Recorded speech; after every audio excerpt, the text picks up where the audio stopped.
Turks in a whole new year. But same host, Cenk Uygur, Anna Kasparian. How you doing, Casper? I'm doing well. How are you doing? Good tidings to you, dear ma'am.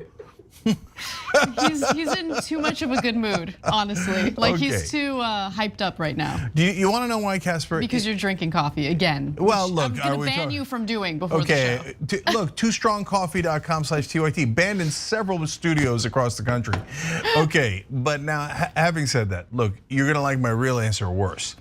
I now have a premonition, a feeling, a sense that 2022 is the rebirth of hope. Oh, I said it. Oh my God. Oh, I said it. It's out there now. It's out there in the world. What are you gonna do? You gonna bring it back? Can't do it. It's been released. Now, all right. I mean, look, I love making money. So do you want to take a bet? No, I do not. Because here, this is important, and then we'll do the news. Okay. If you know the story of Pandora's box, all the ghouls, goblins, demons, and evil and horrible things fly out of Pandora's box once you open it. But at the very bottom is hope. Oh, that's touching. That's touching. Okay, now my point is, we've released a lot of ghouls and goblins, and 2022 will continue to release them. Don't get me wrong. At the bottom, we're going to see the rebirth of hope. Okay, that's what I'm saying. I'm sticking with it, and by the end, you'll be like, I kind of saw blue there for a second. Oh my God. I wore blue in honor of Is That Blue I See? Okay, because it is. You know what? The world needs Cenk Uygurs to balance out people like me. Okay, otherwise we would all be constantly devastated, no hope, no optimism. So thank you, Cenk, for annoying me, but also more importantly, giving people what they need, which is hope. So you know, look, it goes back and forth. I say good tidings. She says thank you, Cenk, for annoying me. You know, it's a good relationship. It works. It's salt and pepper, etc. And what's hilarious, I had to put out a tweet over the weekend explaining to people that I'm actually a cheerful dude. Because on Twitter, they're like, you're so angry. No, he really is an insanely optimistic and pleasant person. It's crazy.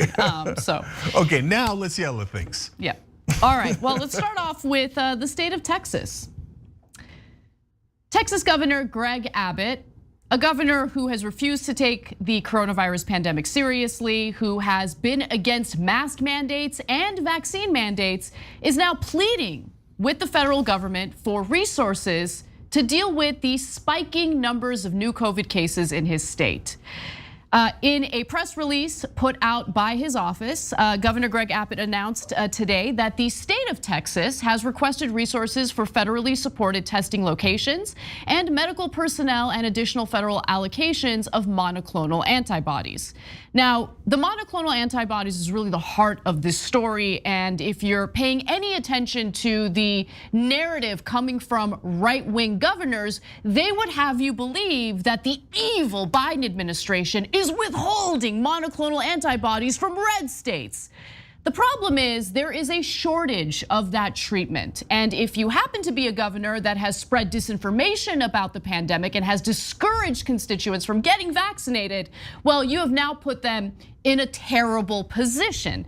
So let me give you more information. Things are not looking good in states like Texas thanks to the rapid spread of the Omicron variant. Luckily, as it appears right now, it's a mild form of coronavirus, but if you're not vaccinated, you really are putting yourself at risk. So Texas on Thursday reported 10,892 new cases, a 26.5% test positivity rate, and over 5,500 COVID-19 hospitalizations. Now, Abbott made sure to throw some heavy accusations against Biden in the same press release, asking him for resources. He says detecting COVID-19 and preventing COVID-related hospitalizations are critical to our fight against the virus.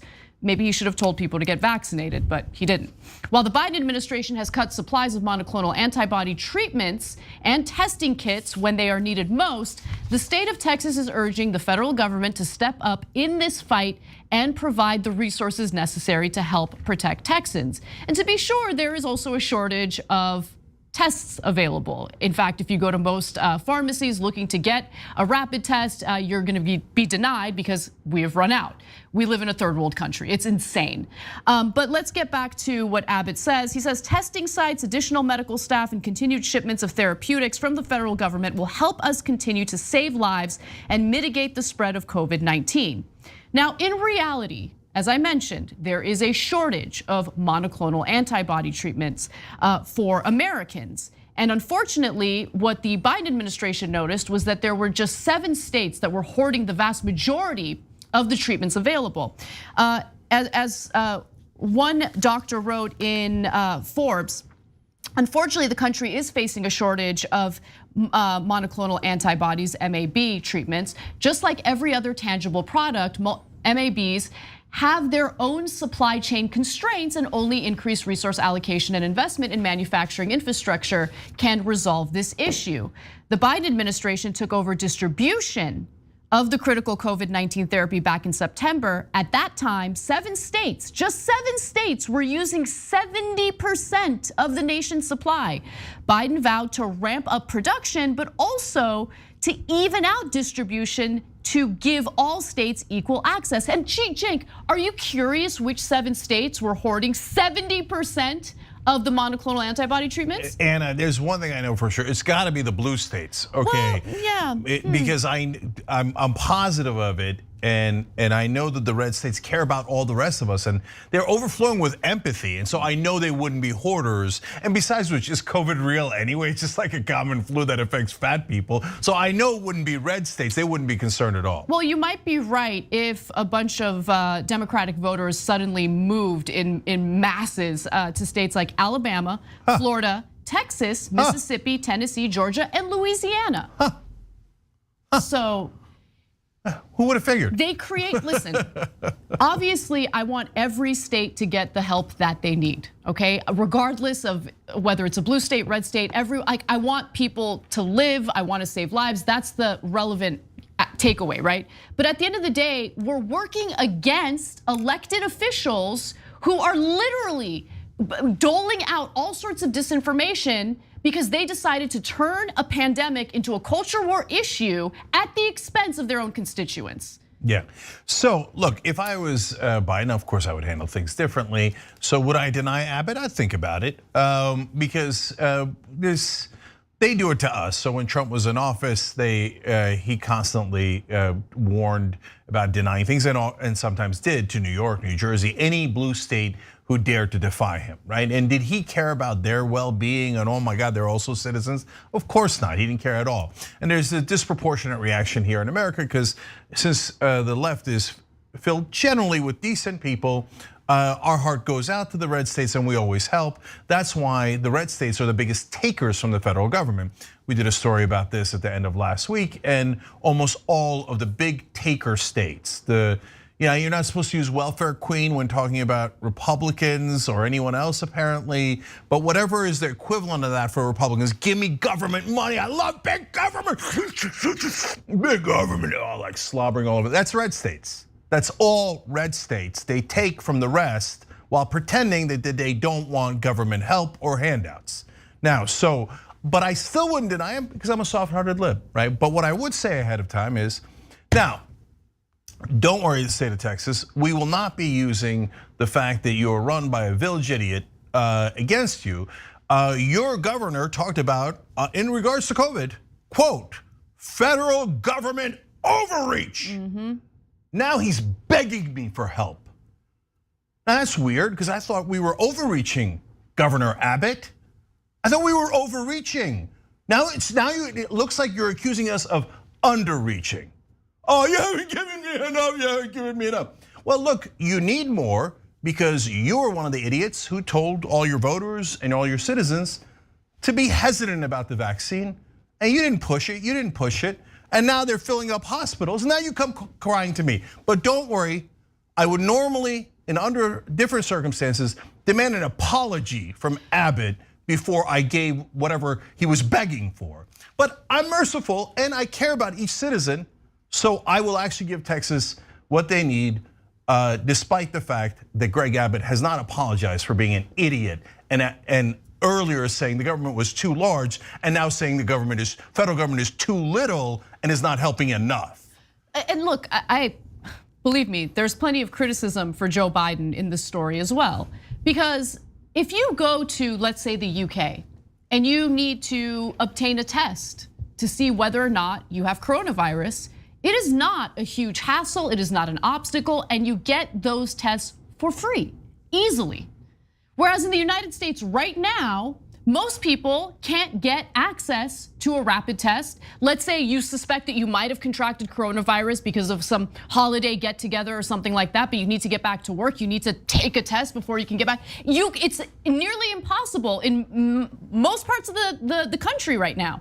And by the way, in regard to Biden, Abbott in this press release both asks for federal resources and also simultaneously just lies about how Biden is allegedly withholding monoclonal antibody treatments, even though there's a shortage and he knows there's a shortage. Okay, the reason and he's hoarded. And he's been hoarding it, much like the other states that I listed. And Biden, you think Biden is gonna, be upset about that or demand an apology for that? No, Abbott does it because he knows he can. Because he knows that Biden is not gonna fight back in any way. Yeah. Again, I want any resource that is available should be given to Texas because I don't want Texans to suffer as a result of the stupidity coming from someone like Greg Abbott. But at the end of the day, the reason why Republicans do what they do is because weak Democrats like Biden allow them to do what they do. 100%. So last two fun things here. Look, Anna's 100% right about the Biden weakness. So that's an open-handed slap from Abbott. Exactly. He slaps Biden across the face and then he says, now give me whatever the hell I want. And you know what Biden's response is gonna be? It's not gonna be any of the tough talk. It's not gonna be 5%, 1% of the tough talk I said earlier. Instead, Biden's gonna go, okay, I'm sorry. Everybody watching this knows it. If you're a corporate Democrat and you're like, this is outrageous, they shouldn't be allowed to say that about Biden. Do you disagree? No, I mean, it's true, but they shouldn't be allowed to say it. Oh, that's what I thought. Okay, yep. And so now the last thing is, look guys, there's a difference between the voters and the leaders in the right wing. And I did a video about this during the weekend. Talked to my friend of mine from Tennessee, and I asked him, what are they thinking, right? Because we keep saying they're crazy, they can't all be crazy, right? So, and the bottom line is they don't trust the big drug companies. Isn't that interesting? It's not that they don't believe in COVID. This is not, you can't speak for everybody, but this is generally speaking, right? From his experience, surrounded by an ocean of right wingers. The number one problem is they just don't believe the big drug companies because they've been lied to 1,000 times. And he said, this is Appalachia, where he lives. And what did they tell us about OxyContin? They told us it was fine, big media did it, government did it, and then did anybody go to jail? Nobody went to jail, etc. right? So if you're a voter and you got that skepticism towards big business, it has been enormously well merited by both the business community and the politicians and the media that serve them. So I understand that. But if you're a leader like Greg Abbott, and you full well know what 99.9% of doctors say and what scientists say, and you know how serious it is, and you know the misinformation is killing your own voters and your own constituents, that's a totally different ballgame. Then I'm happy to call him an idiot, a terrible person. He's like, if you believe in evil, Greg Abbott is definitely evil. I mean, how many people has he killed in Texas through the privatization, the deregulation, and now COVID? All for his own political gain. If that ain't evil, I don't know what is. So screw Greg Abbott and the horse he rode in on. Yes, of course, Texas will get what they want because decent people are in charge, but it would be wonderful if the decent people were also strong. As Mr. Unknown, one of our viewers writes, the bottom of the screen, Biden should send Greg Abbott bootstraps. I mean, obviously we don't really want that to happen, but it's a funny retort. Because that's what conservatives spew over and over again as our fellow Americans are struggling, whether they're living on the streets, dying on the streets, it doesn't matter, right? And it sucks because it does feel like we're in this abusive relationship with some of our fellow Americans who don't see us as people, who don't see us as humans, and love to take. And as soon as we need people to work together to save lives, they'll give you the middle finger and tell you to F off. It's incredibly frustrating. Anyway, all right, well, let's move on to some other news. Police in Fairfax County, Virginia are facing a serious lawsuit for allegedly protecting a sex trafficking ring in exchange for free sex from the victims, the trafficked women. The lawsuit names the former Fairfax County police chief, Ed Rossler, as a defendant in this lawsuit, alleging that he helped cover up for the officers when another detective's work threatened to expose their wrongdoing. The suit was filed on behalf of a Costa Rican woman identified in the lawsuit only as Jane Doe. It says that the officers would tip off the trafficking ring to suspend its advertisements on sites like Backpage.com in advance of sting operations run by the police. And so the woman who came forward noted that she was basically contacted, told that she could come to the United States to work as an escort. And so she, obviously is in a terrible economic situation, considered it, comes to the United States. Her passport was allegedly immediately taken away from her, and she was forced into the sex industry, sex trafficking. And now there's been enough of an investigation to find, prosecute, and convict the head of that sex trafficking ring. I have more details, but Cenk, why don't you jump in? Yeah, so look, there's criminal wrongdoing, I believe, on the part of the police here in this case. There was a civil suit against the person who ran this, and it's abhorrent. And the person that was involved that is bringing both matters to the forefront here says, they told me that I was gonna go and be an escort. Now she's honest about that, right? But for wealthy individuals, and it was to date them. Now maybe she was naive, maybe she was not quite so naive, but thought it was high end, and I don't judge anybody, right? But instead, they took the passport away and then they threatened them instantly and forced them into this trade. And where on average, they were forced to have sex with 17 different clients per day. Okay, now when the police see this, are we ready for police to protect and serve us and the community, et cetera? Don't be ridiculous. They think, how could I be number 18? And that is part of what leads to this story. So let's talk a little bit about who these cops are. Luckily, they're no longer with the force. But what I found fascinating about this story was the lawyer representing the woman who came forward was trying to work with the police department, not just for some sort of financial settlement, but for accountability toward the two cops who are implicated in this. And they basically told him to kick rocks. Now, when lawyer Victor Glassberg, that's the one representing Jane Doe in this story, when he first filed the lawsuit, he did not know the identities of the officers who were allegedly involved because his client was never able to learn their names. But then he later obtained a court order requiring the police department to identify the officers described in the complaint. Police responded with two names, Michael Barbazette and Jason Mardoko. Neither of them remains on the force, but that is one part of the problem. The bigger part of the problem is what we see in many police stories that we cover on this show, usually stories involving excessive force. The department seems to have covered up the wrongdoing. And when there was a detective who was working to uncover what was really going on, that detective's work was immediately put to a stop, right? So as Detective William Wolf pressed his efforts to investigate, he said he was threatened by high-ranking officers. He said he even received a call from Rossler, that's the police chief who has since stepped down, by the way, whose voice he recognized even though he did not identify himself, saying, quote, "I need to make sure you're willing to play ball," according to the lawsuit. Of course, thin blue line. It does, we're supposed to stop the criminals unless we are the criminals, in which case we invented a thing called thin blue line. That means you never turn evidence on a fellow cop, no matter how criminal their actions are. Your bosses protect you, and you do whatever you need to do to rob and take advantage of the citizens.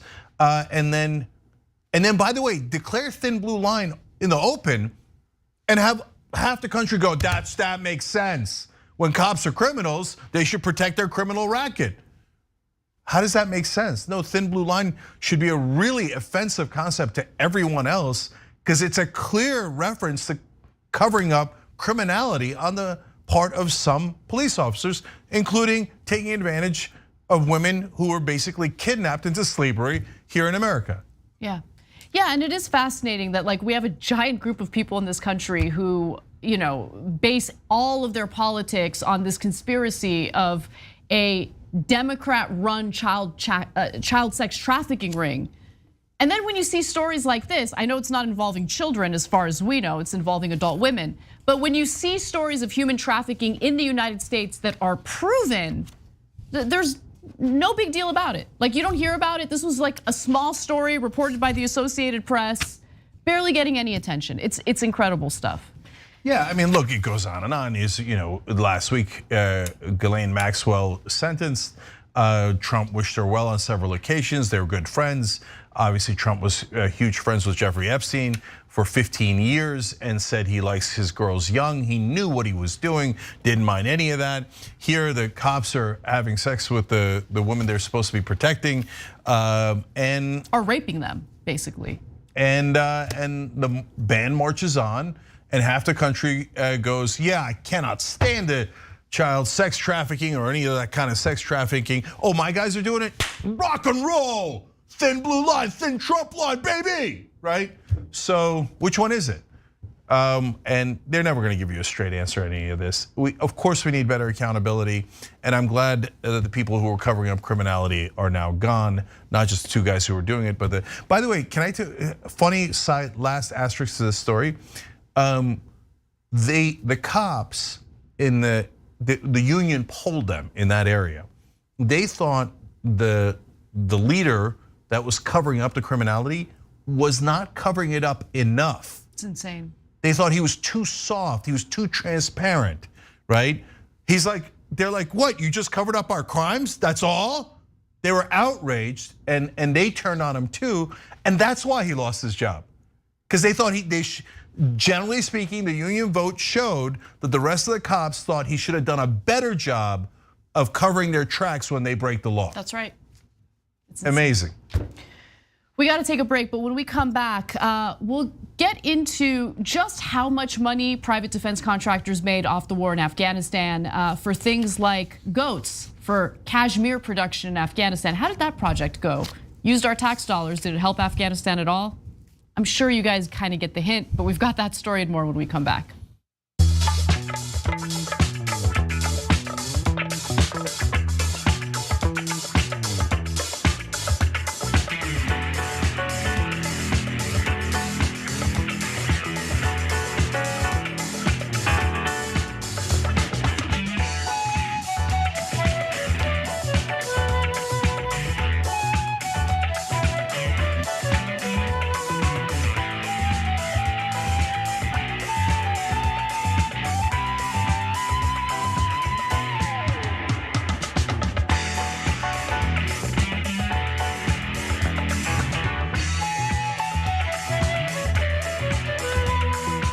All right, back on TYT. Look, during the social break here, we have Old School tonight at 10 o'clock Eastern. Do not miss it. I'm going to put some chance in your head that you will not be able to get out. And you, so you have that to look forward to. You're gonna have nothing but fun. It's me, Ben Mankiewicz, J.R. Jackson, old school, okay? Nothing but love here. You guys are gonna love it. 10 o'clock tonight, and then members, you can watch it anytime. That's when it's live, and then you get the second one live as well if you're a member, tyt.com/join. All right, speaking of members, we go to them. Shadows writes in, Happy New Year, Rebels, and here's to another year of great reporting from TYT, home of progressives and all sane people. Thank you, appreciate it. That's a weird word that came out of my mouth. But we do appreciate it. The hippie shake said the only reason Greg Abbott is so against the vaccine is because he knows Texas' energy grid isn't reliant enough to keep it safely refrigerated.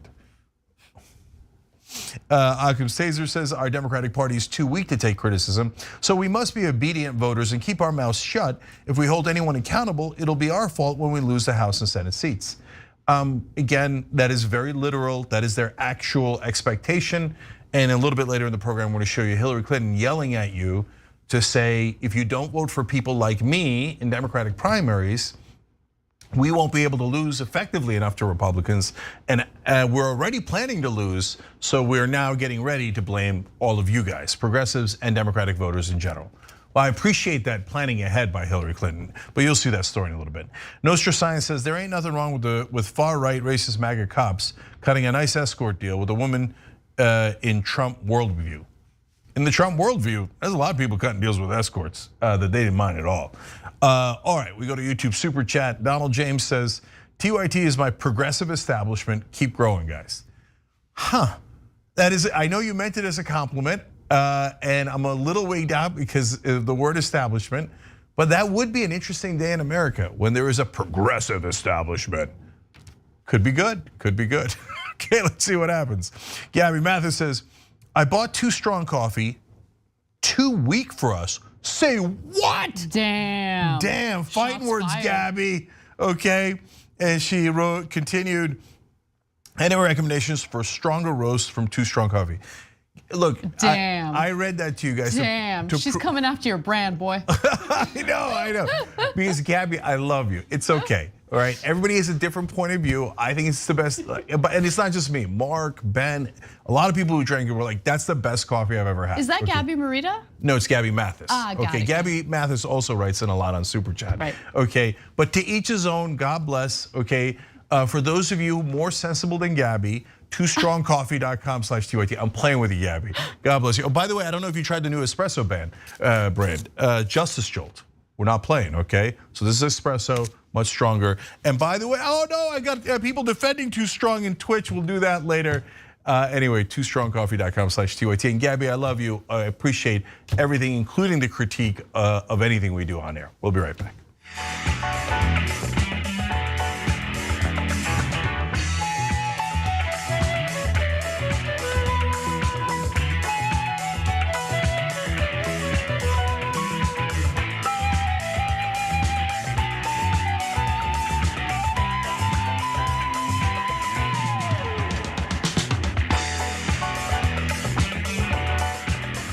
All right, back on TYT. Cenk and Anna with you guys.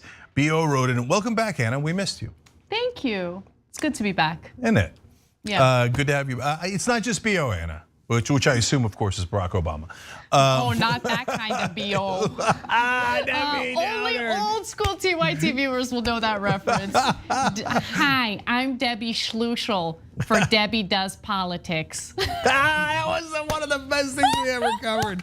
She was so embarrassed she quit politics. It was hilarious. Oh, so good. Okay, but not that kind of BO. All right, anyways, but also from us as well, Anna. Good to have you back. Thank you, thank you. Okay. All right, well, let's talk about defense contractors and how much money they make off of us and war. So, the United States may have lost the war in Afghanistan, but private military contractors have won, and they won big. Now, since September 11th, the 2001 September 11th attacks, of course, military outsourcing has helped push up Pentagon spending to $14 trillion, creating opportunities for profit as the wars in Afghanistan and Iraq stretched on. So this was actually a pretty fantastic piece written in the Wall Street Journal of all places. And they talked about the United States and its over-reliance on private contractors, when it comes to invading countries, going to war. And this is really something that blew up during the Bush administration as a result of his so-called global war on terror. So 1/3 to half of that sum went to contractors, okay? With 5 defense companies, Lockheed Martin, Boeing, General Dynamics, Raytheon, and Northrop Grumman taking the lion's share, $2.1 trillion for weapons, supplies, and other services, according to Brown University's Costs of War project. But here's where things start to get really good. A lot of that money, as some of you might imagine, was misused and did not actually end up helping in any way in regard to this global war on terror or the war in Afghanistan. So as a result of this global war on terror and this explosion of dependence on private military contractors, the government has had a harder time tracking how that money is being spent by the private contractors. But here's what we do know in regard to how they use those funds and how those funds were actually misused. Of the $7.8 billion in projects inspectors examined, only $1.2 billion, or 15%, was spent as expected on new roads, hospitals, bridges, and factories. At least $2.4 billion, the report found, was spent on military planes, police offices, farming programs, and other development projects that were abandoned, destroyed, or used for other purposes. And honestly, my favorite part of this story is the cashmere angle. And I'm not talking about a certain city, I'm talking about literal like cashmere sweaters. The Pentagon spent $6 million on a project that imported 9 Italian goats to boost Afghanistan's cashmere market. The project never even reached scale. I think that's around $700,000 per goat. That's some serious Italian goats right there. Okay, so I imagine there were other costs involved, but to me, it's fun to find these small examples. But there's the two big numbers for me are not the 14 trillion that we've spent in about 20 years, which is enormous. Insane. Enormous. What we could have done at home with that money. By the way, if you're a right winger and you believe in America first, why did we spend $14 trillion on not America? Okay, and by the way, to be fair to the right wing, a lot of them are asking that question now. Yeah, let me jump in on that just real quick. For the first time I've ever noticed in this country, and there's never any talk about this in the media, which actually frustrates me a lot. The left and the right are in agreement. Yes. That we spend too much on the military, that we're spending too much of our resources abroad in wars that we should not be fighting, that we should not be, involved in at all. Yeah. And so that's I guess a good update, but it doesn't matter if you're a right-wing voter or left-wing voter, we're living under corporate rule. And those private defense contractors that I just mentioned are the corporations who essentially get to decide whether or not we get involved in these wars abroad. Yeah, and so lately I've been giving more and more credit to right-wing voters on very specific things, and this is definitely among them. And so it's not an accident, and obviously Anna knows this, that the media is not talking about how, hey, look, we have bipartisan agreement. Normally the media loves bipartisan agreement, right? But what's super interesting about this is that according to every poll, and by the way, you can see it in the right-wing comments, left-wing comments, it doesn't matter, all over social media, right? That we have bipartisan agreement in the country. We want to end the endless wars. We want to spend less on these offensive operations and starting wars and wasting all this money, right? Meanwhile, back at the ranch in Washington, they have bipartisan agreement to do the exact opposite. They've given record funding to the Pentagon, more than they even asked for, which we're gonna get to in a second, okay? So, but the media makes no note of it at all. Wait, isn't that interesting? Right wing, left wing tearing each other to shreds, but there's one thing they definitely agree on, spend less on wars and the Pentagon, yet the media does not report that at all. And in fact, when they passed the gigantic $780 billion defense spending bill, the media never asked the legendary question they love to ask whenever it's gonna help you.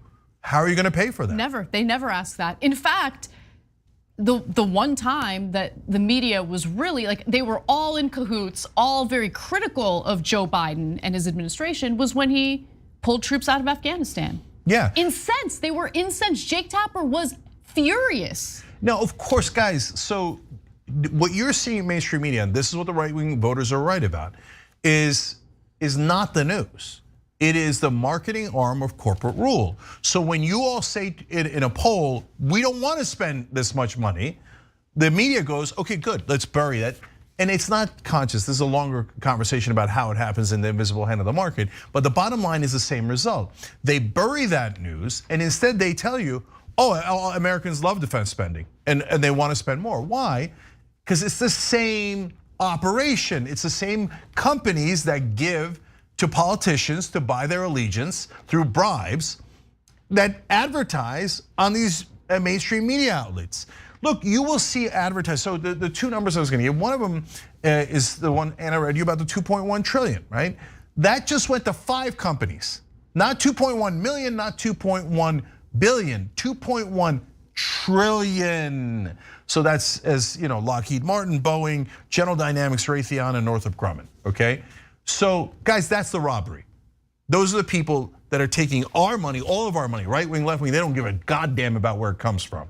And they're stuffing their pockets full of them. Redistribution of wealth from the bottom to the top. That's what you need to think about whenever these stories come about. When they talk about the class war, when they talk about, understand that there's been a class war. There has been a redistribution of wealth from the bottom to the top in this country for decades, and here's a prime example of it. Continue. So one of the many reasons conservatives agree with us is because, look at the other number Anna read you. Only 15% went to things that actually came to fruition, that actually worked. 85% was pork.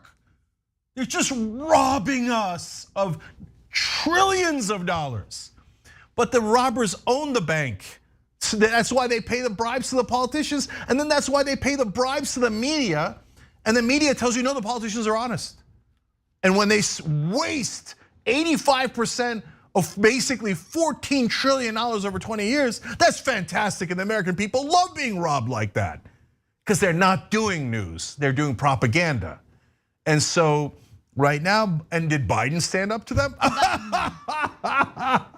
Biden is part and parcel of corporate rule. Biden has absolutely no power.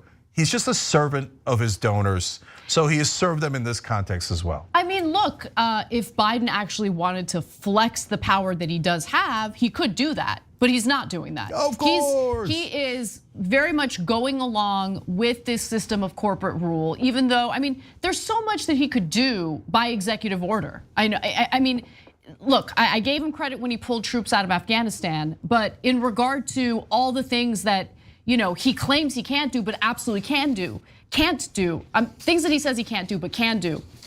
He could have, during a pandemic, expanded Medicare to cover every single American who's uninsured. He could have single-handedly canceled student loan debt. So many things he could do, but he goes along with what right-wingers and what corporations want in this country, and it blows my mind every time. Now, in regard to the defense budget, he just signed the National Defense Authorization Act to the tune of $778 billion. And I want to go to this graph. This is graphic 8, which shows you how much money the federal government has spent year after year on the defense budget. And it just keeps going up. In 2016, it was $612 billion. Biden just signed the new National Defense Authorization Act, also known as the defense budget, $778 billion.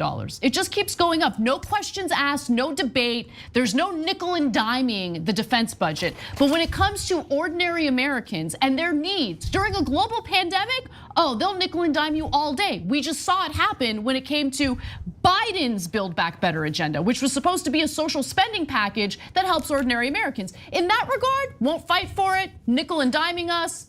We got to do means testing.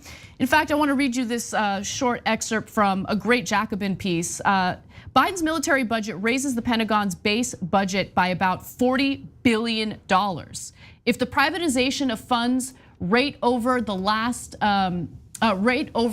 20 years holds, it means that the military industry will get about $407 billion from Biden's first military budget, $16 billion more than the $391 billion those $1,400 stimulus checks cost the government earlier this year. Yeah, so I want to focus on those numbers. So if we give credit to Biden for getting out of Afghanistan, which I do, okay? And by the way, if you're a conservative, and by the way, a lot of you did give credit to Biden. The only people who didn't are the corporate media who are like, oh my God, what will Lockheed Martin do? By the way, check out mainstream publications and you will now start to see, if you read them at all, oh my God, that's an ad for Lockheed Martin. Well, I can't buy a missile from Lockheed Martin. I wonder why they're putting it in this giant newspaper or magazine or digital outlet, right? Oh, Raytheon, how that's weird. That's the bribe that they pay the media to buy them to do this insane propaganda that we'd like to have 85% of our money wasted and to the tune of trillions of dollars. All right, so Biden, you get the credit for getting out of Afghanistan, so I guess we should spend less on defense. He says, no, I want to spend even more than Trump. I want to spend $40 billion more than Trump.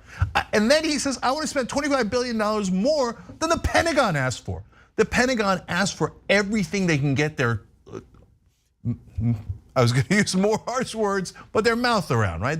Pigs at the trough. And they're like, gimme, gimme, gimme. Because most of the major generals are going to retire and work for all the defense contractors. Some of that money is going to get funneled straight into their pockets. So they asked for as much as humanly possible. And Congress and Biden were like, nope, not enough. I'm going to just throw another $25 billion in. Did you know that we can get the vaccine to the whole world for $25 billion? I know, but that would save lives. Why would we do that when we could use resources to make private defense? By the way, small group of people. At the end of the day, small group of people who have all this control over our limited resources, okay? Why would we save lives when we can make them richer, when we can redistribute our resources from the bottom to the top? This class war has been going on for decades, but it's not the poor fighting against the rich, it's the other way around. And again, this is a prime example of that. So not just Republicans, but by the way, every Republican, but also Manchin, Sinema, and in reality, Biden, just said we don't have enough money for child tax credit, we don't have enough money for universal pre-K, we don't have any money for any of these things that would tremendously help you through these hard times. But they just gave $407 billion. So you remember how the package got whittled down to 1.5 or 1.75 trillion to help average Americans? And now Manchin has even killed that. Just the 407 over 10 years is over 4 trillion. It's over $4 trillion that goes just to private contractors, just in defense. It's a robbery. Any reporter that doesn't tell you it's a robbery is not a reporter, they're a marketing specialist, okay? And so finally, the last number is these private contractors, just in the defense industry, have over 700 lobbyists. Gee, I wonder why. And somebody wrote jokingly in a reply in one of my tweets over the weekend, oh, it's probably because they want to help the American people understand what is in their general welfare. And that's why the defense contractors have hired, as an example, 700 lobbyists to just inform us of how much it would help us if we gave them $4 trillion, okay?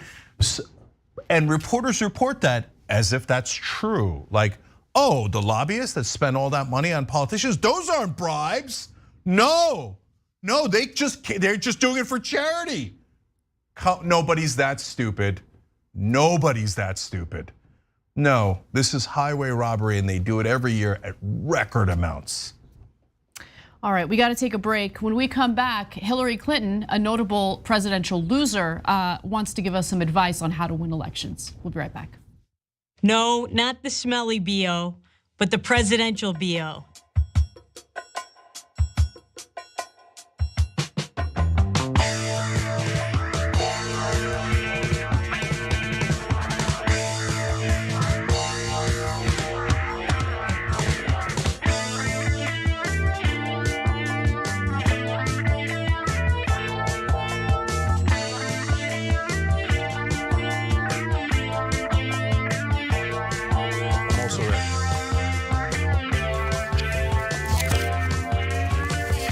No, not the smelly BO, but the presidential BO.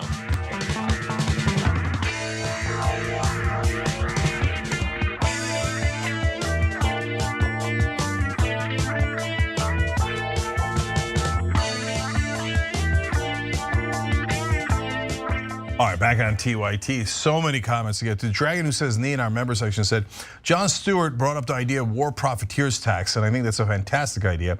Of course, Biden's donors won't let him do it.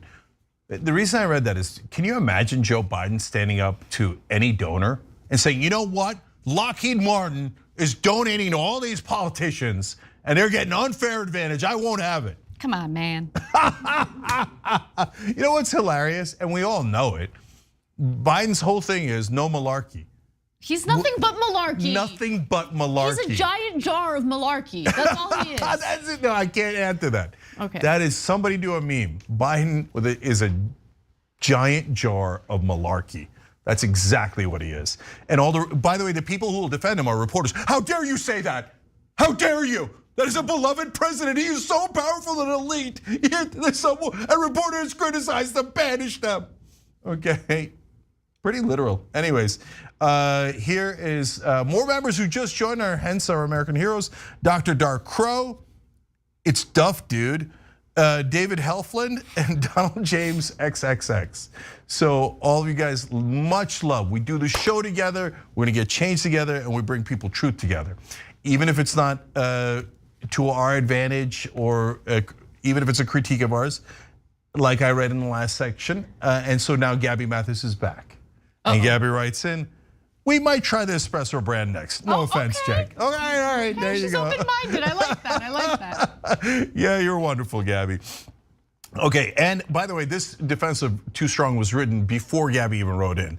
So on Twitch, Klaustem von Zimmer said, peace and love and Too Strong coffee. To you all, TYT. I have a feeling this is gonna be a wild year, so let's see if any wiser at the end of this. Jank, your optimism is appreciated, if slightly ridiculed. Keep it up though, please. I love it. Anyway, yes, toostrongcoffee.com/TYT. By the way, they've given over $20,000 to progressive causes. Organic, fair trade, it's as premium as it gets and does the right thing. And by the way, a progressive woman makes these handmade collectible mugs right here in America, so check it out. All right, the Depressed Progressive gifted 5 subs and said, at this rate, my name will never change. Hold, the beginning of hope in 2022, the rebirth of hope. Dragonstone Yessie gifted 7 subs. X-Tal Spiff gifted 10 subs, and Metal Turtle and Bonsai Tree Dragon also gifted. Thank you guys. Aaron Marks on Super Chat says, Happy New Year, Jank and Anna. You guys have gotten me through the arduous process of writing my PhD dissertation over the last 3 years. Wow. And I finally turned it in on New Year's Eve. You guys gave me the sanity to make it through. Thank you. Wow, that's amazing, congrats. I know how hard and painful and difficult that is. I love that you did that. We're out of time, we'll be back in a second. Joey, baby.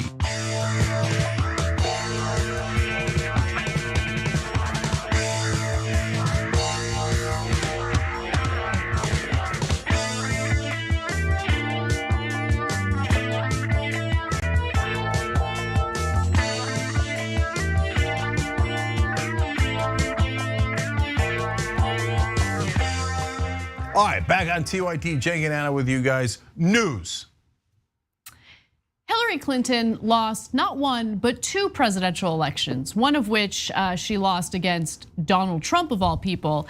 But nonetheless, she has thoughts on how to win elections, and she gives her advice in this next clip. Let's watch.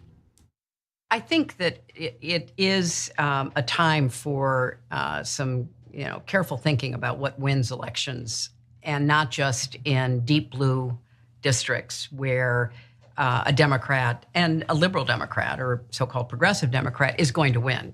First of all, we don't know what the state of the map is going to be after all of the redistricting. It appears as though the Republicans in a number of states are doing their best to eliminate as many seats that Democrats can be competitive in. And so we've got to be very clear-eyed about what it's going to take to hold the House and the Senate in 2022 and to win the Electoral College, because also Republicans are doing everything they can to create an environment in which winning the Electoral College, even narrowly the way Joe Biden did, will be out of reach for a Democrat. So I understand why people want to argue for their priorities. That's what they believe they were elected to do.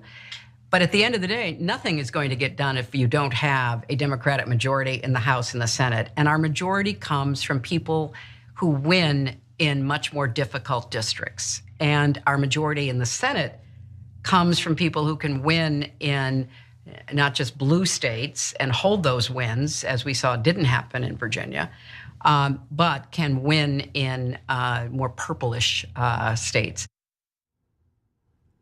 There's a lot to unpack in that video. I'm just gonna make one quick point about how she notes gerrymandering by Republicans as serving as a massive challenge for Democrats to win in these congressional races, and decides that the solution to that is to run as Republican light in purplish states. How about do something about the fact that our democratic process is just being dismantled by the right wing? I mean, it's like, we're gonna go ahead and just accept the fact that they're doing this gerrymandering, and our response to it is to run Democrats as Republican light.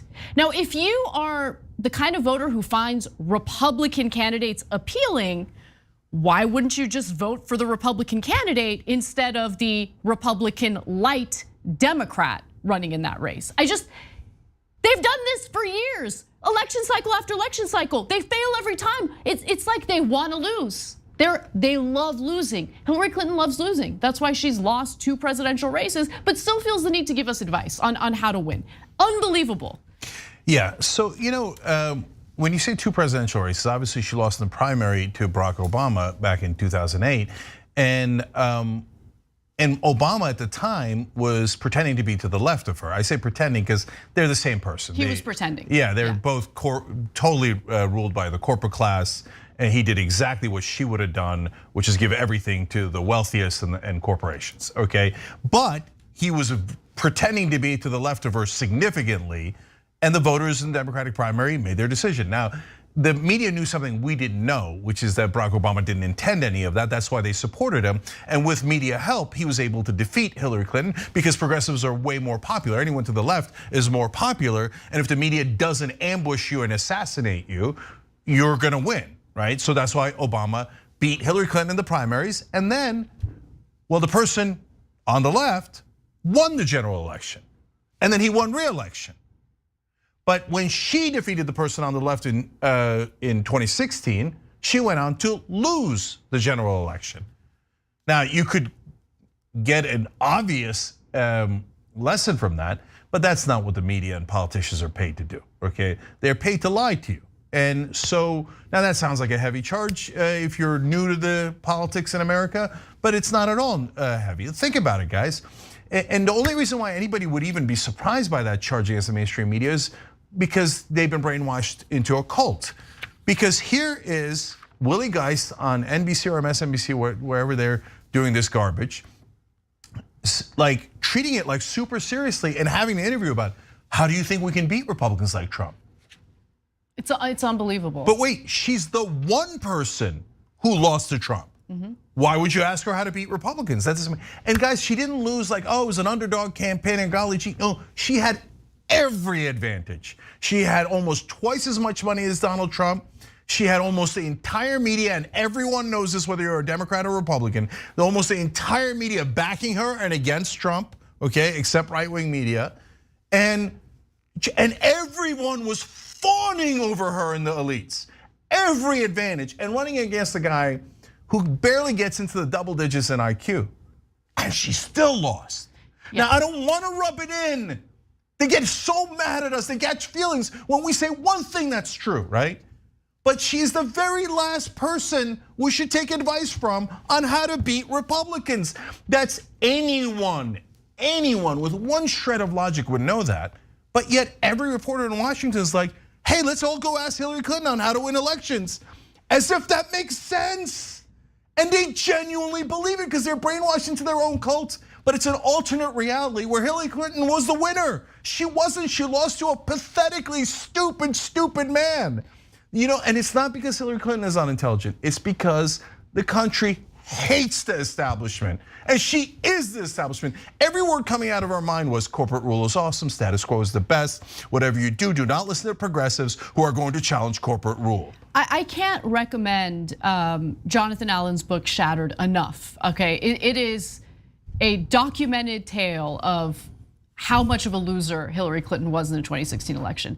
But putting that aside, I do want to get to the next video because she gets into details about policies that she thinks actually ended up hurting the Democratic Party.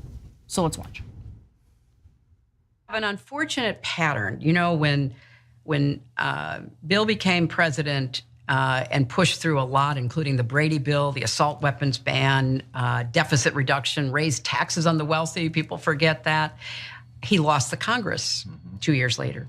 When Barack Obama came in, after the worst financial crisis of our lifetimes, not since the Great Depression, pushed through the Affordable Care Act, pushed through big stimulus programs. You can argue, was it big enough or not big enough, but he pushed it through. And we began a slow, steady recovery.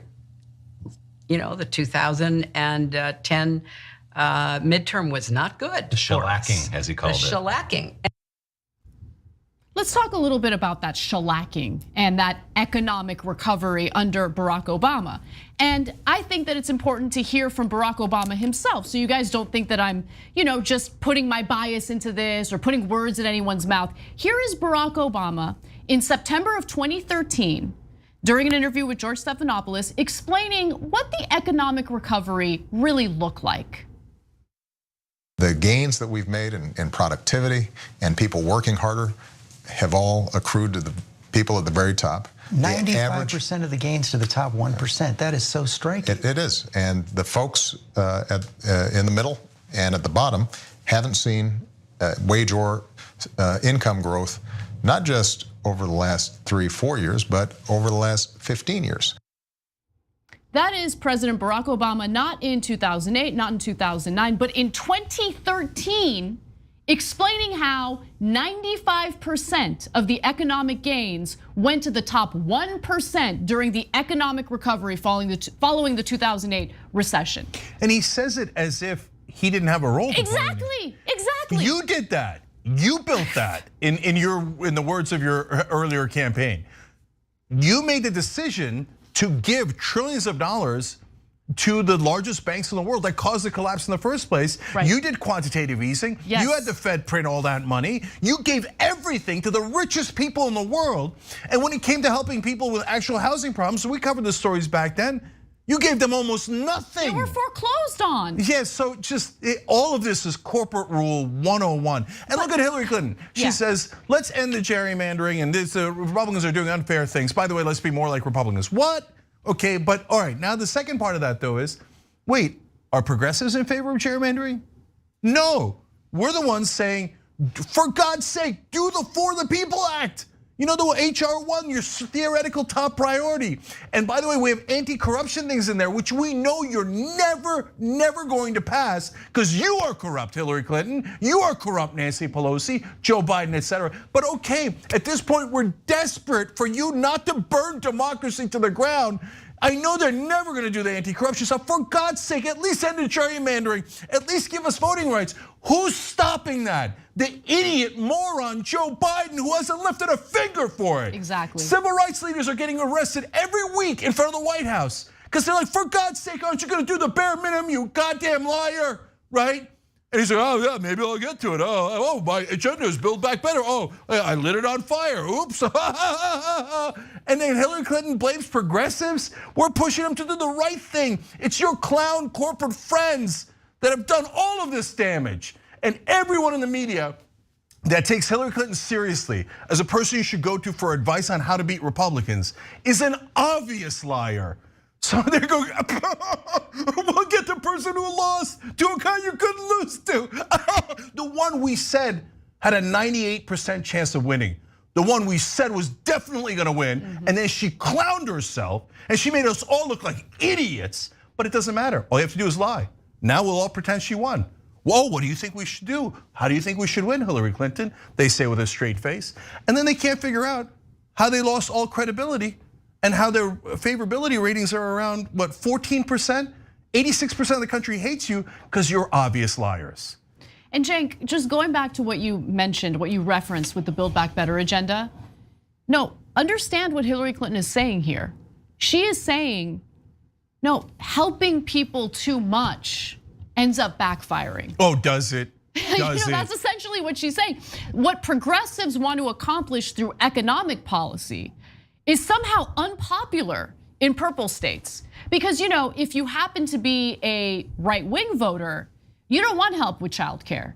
You don't want universal pre-K. You don't want help with elder care. You don't want, the child tax credits. You don't want help with housing. Apparently, these are policies that are so deeply unpopular with Republican voters because somehow Republican voters are so different from everyone else when it comes to bread and butter issues, except they're not.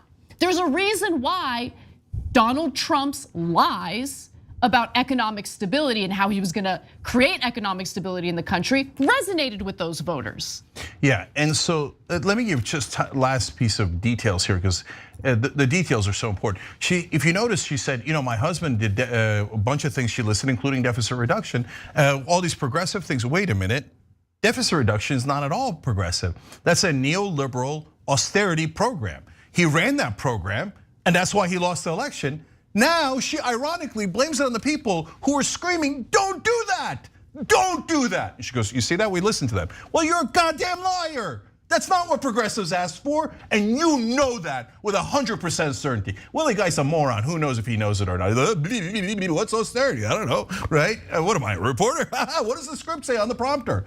Okay, and then the Clintons were famous for triangulation. What is that? That is, I'm going to be more like the Republicans. I'm going to triangulate between Republicans and Democrats. Yet, you know what that led to? Not making your own case. Instead, telling everybody, going halfway towards the Republicans is a great idea because the Republicans are right. Oh, goddamn, they voted for Republicans. No, blank Sherlock. Yeah, of course they voted for Republicans because you told them to. And then finally on Obama, he passed a healthcare bill written by the most right-wing think tank in America, Heritage Foundation. That's a fact. That's what Obamacare is. And earlier it was called Romney Care because Romney passed the same thing in Massachusetts. How many times have you heard that in mainstream media? Almost none. When in fact, when I say it in front of other reporters, they're like, "Oh, that's that's true, but it seems unfair." Why is it unfair? It's the same plan. And you know what that plan was? Progressives wanted universal health care, like every other developed nation. And he said, "No, you will not get universal health care. You will get the right-wing think tank version of health care, and that will include a mandate to buy from private insurance. You must, by law, buy from private insurance." You see how progressive I am? That's not remotely progressive. And then they'll turn around and go, "You see, we lost because of Obamacare because we did progressives a favor." Nah, they're all liars. They're all liars, and they've created a cult. Don't let them brainwash you. In their Alice in Wonderland world, everything is the opposite. Hillary Clinton won, doing deeply right-wing policies is the progressive thing to do. The reason why progressives are the #1 enemy of corporate media and corporate Democrats is because we're the ones that actually defy corporate rule. You want freedom, you want to rebel, you don't want to obey anymore? Look at what the reaction of the establishment is to progressives. It is obvious from their reaction, they think we are the most dangerous thing in the world to corporate rule and dominance. They can tolerate Republicans till the cows come home, but progressives, send in Hillary, send in all of the media and attack, because those guys mean it. They would end corporate rule and they would free America. All right, that does it for our first hour. When we come back for the second hour, we'll talk about how Turning Point USA continues to target college professors. And in a recent leaked video, they're training them on how to get educators fired. We've got that story and more when we return.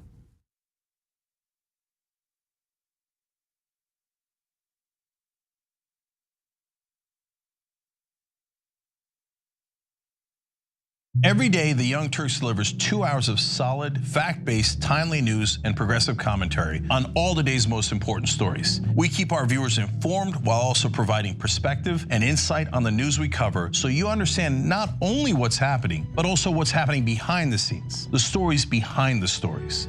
Gee, I wonder why we didn't get $15 minimum wage. Because they're all raising money from the guys who don't want to increase the minimum wage. And we play musical chairs and put these children in one awful detention facility to the next. That's what's happening at the border. The things that got him banned, he's still spreading. So presumably, I think it's reasonable to say that if you allow him back on the website, he's going to do it again. Any legal voter that we deem not willing to vote for my side shouldn't vote because it'll replace me that's supposed to vote for my side. That's not how voting works. That's not how democracy works. And while many people following today's political news can get discouraged about the direction of the nation and the world, that's not us. At TYT, we're genuinely optimistic about the future, and with good reason. Today, wide majorities of Americans agree with our progressive stances on issues ranging from healthcare and education to climate, immigration, and wages. The rising generation of young people are also overwhelmingly progressive in their political beliefs and policy objectives, and they're increasingly flexing their muscle as voters and activists to demand change from our elected officials.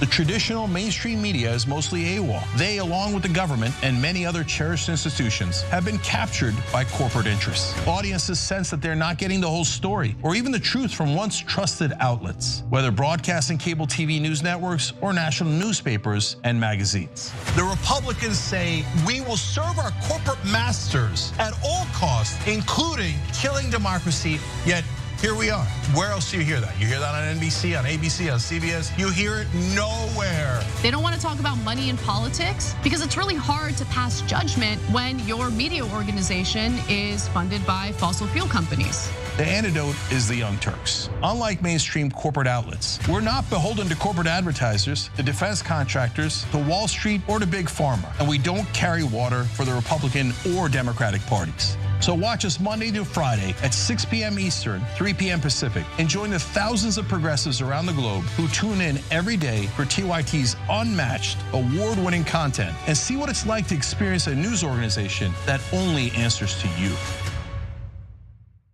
I'll continue to sit. I'm going to continue to stand with the people that are being oppressed. The president labeled him a son of a bitch. I don't think it's good to be a distraction to your team. To stand proudly for the national anthem. You know, some of these people need to move to another country. Well, you shouldn't be playing, you shouldn't be there. Maybe you shouldn't be in the country. The president is put in place to amplify the racists in this country. Black men and boys are killed at an exponentially higher rate than white men and boys, as outlined by PBS. Black people are most likely to be killed by police, found mappingpoliceviolence.org. Personally, my biggest gripe is not seeing how sports and politics have been attached at the hip. From the jockey syndrome, to the Negro Leagues, to Tommy Smith and John Carlos, Muhammad Ali, to modern day and everything in between. This is not an escape. It is a reflection of reality and a reflection of the times. Everything that we've accomplished over the years is because of our members who've allowed us to remain independent of corporate interests and reach 20 million followers. Now is the time to bring as many people into the progressive movement as possible. We're inviting you to be the change and help bring a community-powered progressive change machine to life.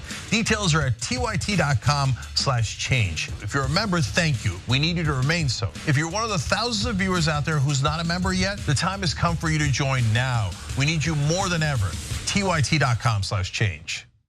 Sexual anarchy.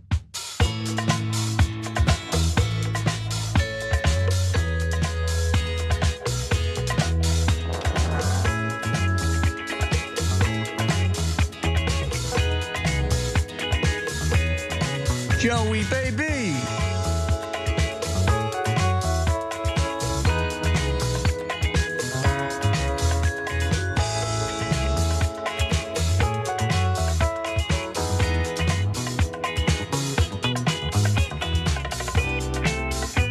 Back on TYT, Cenk, Anna, Reggie, Kay, and Jimmy Sperling.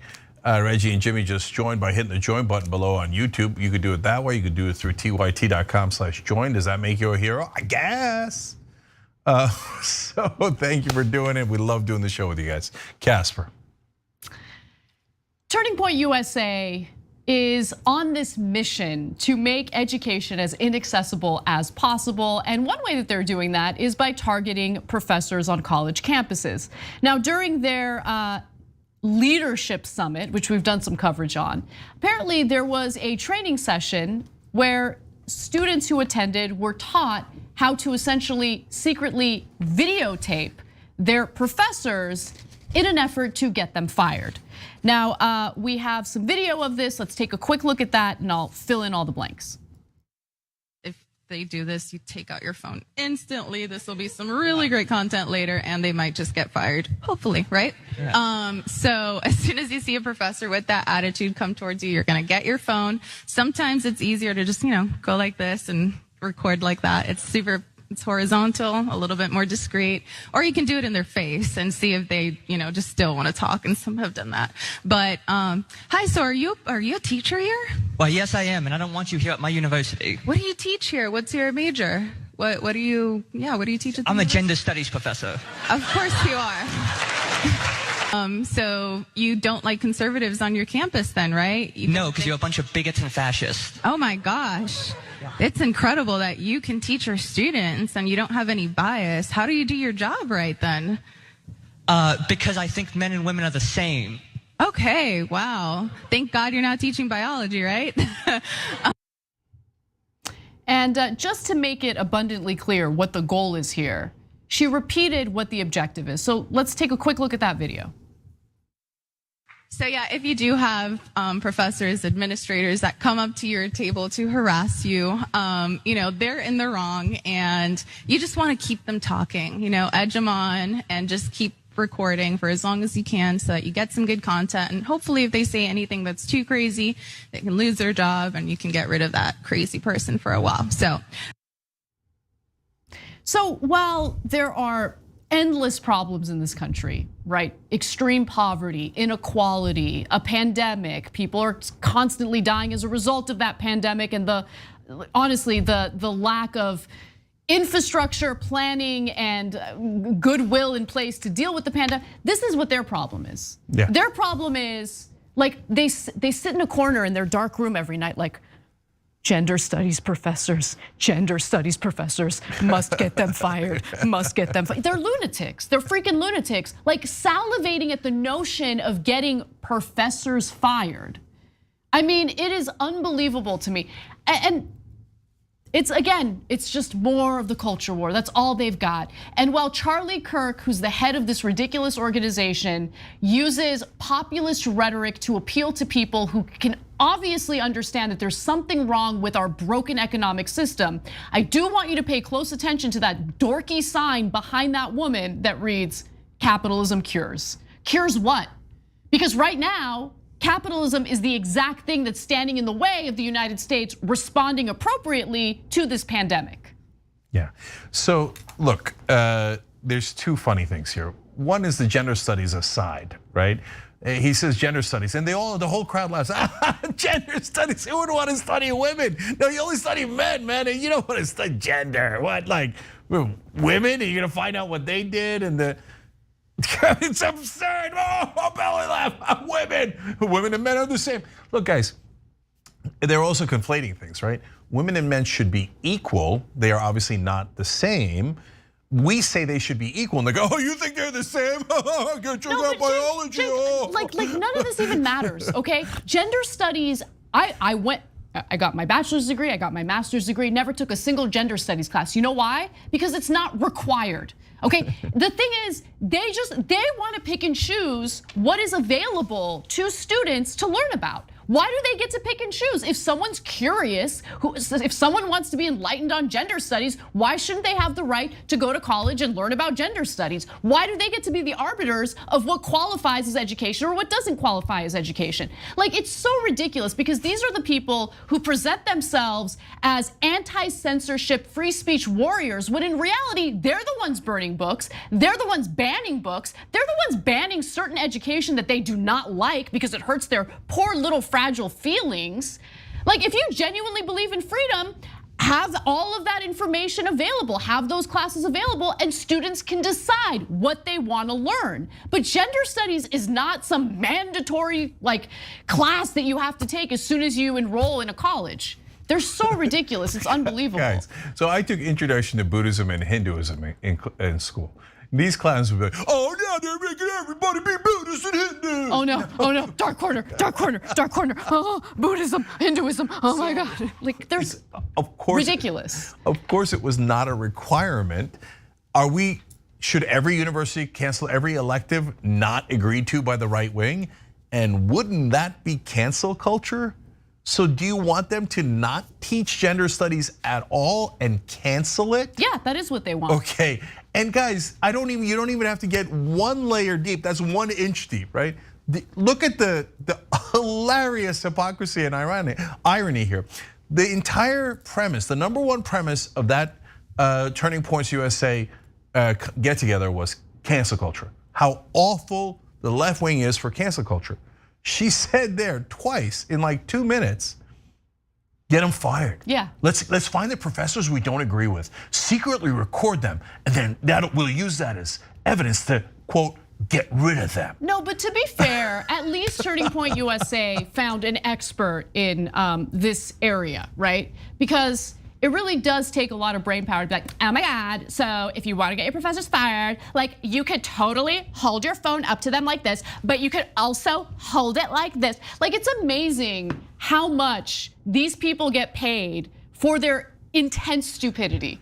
Okay, and guys, as long as you're willing to say the right things for right wingers, right? As long as you're willing to target educators, as long as you're willing to make education as inaccessible to people as possible, doesn't matter how smart you are, how dumb you are, you're willing to go up on that stage and make a fool out of yourself, you'll get paid for it. Okay. Oh my God.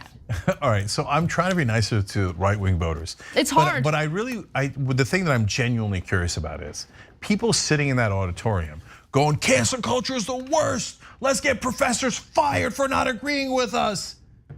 If any of them, this is a literal question, if any of them made the neural connection of like, hey, wait a minute, isn't that cancel culture? Or if none of them noticed and they came out of there like chanting like, get them fired, get them fired. Yeah, and they're like, somebody's like, psst, we can just cancel them. Get them canceled, get them canceled. Oh, goddamn cancel culture.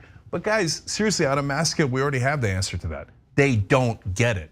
They genuinely think, if you don't agree with me, I should get rid of your books, I should get you fired, and that's not cancel culture. But if you disagree with me, and by the way, it's optional, it's an elective or whatever, no, that's not allowed. And in the name of fighting censorship, I will censor you and get you completely eliminated from college campuses.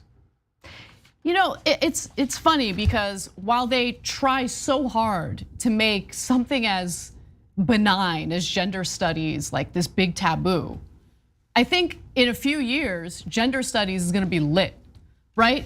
Because no one loves to study things or, I don't know, just explore things that are considered taboo. So have at it, ooh, gender study, ooh. Oh, don't do it, it's dangerous. Only rebels look at gender studies, okay? The very idea of even being open to studying the history of women and relations between men and women freaks them out so much that they want to cancel all of it. They're just hilarious people. So, you know, one of the most interesting classes I took in college, again, this wasn't even a mandatory class. I took a sociology class, communications class, and there was one day where the lecture focused on the different communication styles between men and women. And that was such a helpful class for me because it helped me identify how the miscommunication between men and women happened, like in my own personal life, right? No, Anna, but no. No, it's helped me in my marriage, it's helped me in my relationships with male members of my family, but you can't have it very naughty, very taboo. You want miscommunication. Now this is outrageous. This is outrageous, studying things. You want it so bad. You can't study things in a college. Yeah, then you'd be learning the differences between men and women. No, men are awesome. Women should get very little rights, if any. Okay, there, I solved it for you. What's all the goddamn studying about? Okay, so they're unreal. All right, why don't we take a break? When we come back, swastikas drawn on the chests of high school students in Northern California. Who's getting death threats? The people investigating them. We've got those stories and more when we come back.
All right, back on TYT. On Twitch, Broadway Jay says, 7 months of sub streak. Am I an American hero? I guess.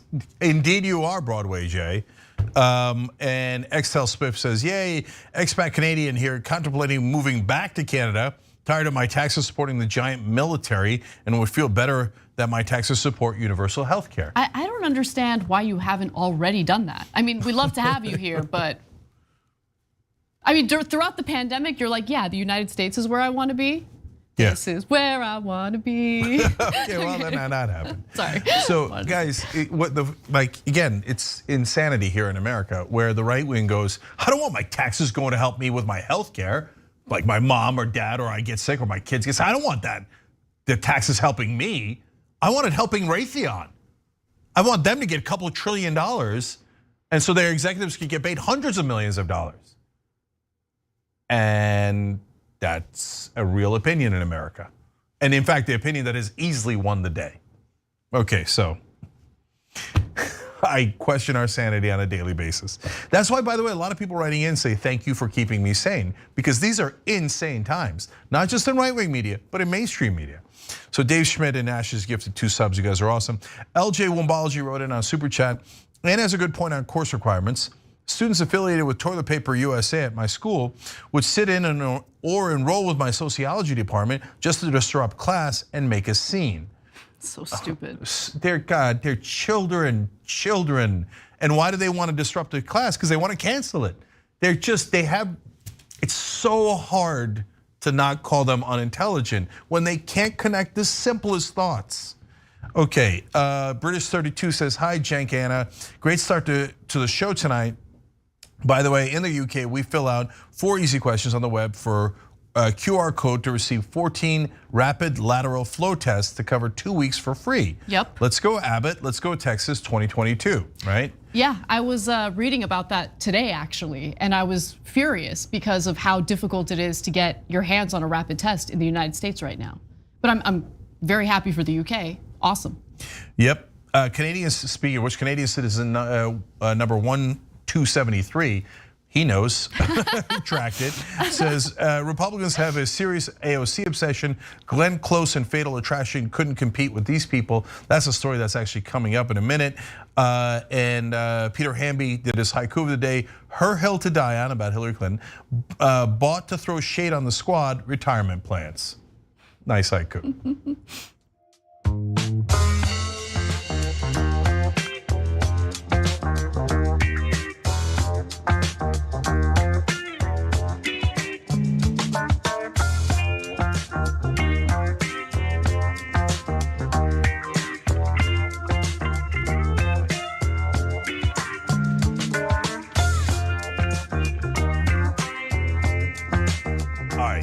Back on TYT, Cenk, Anna, Jeffrey Cooper, and Celtic Doxy.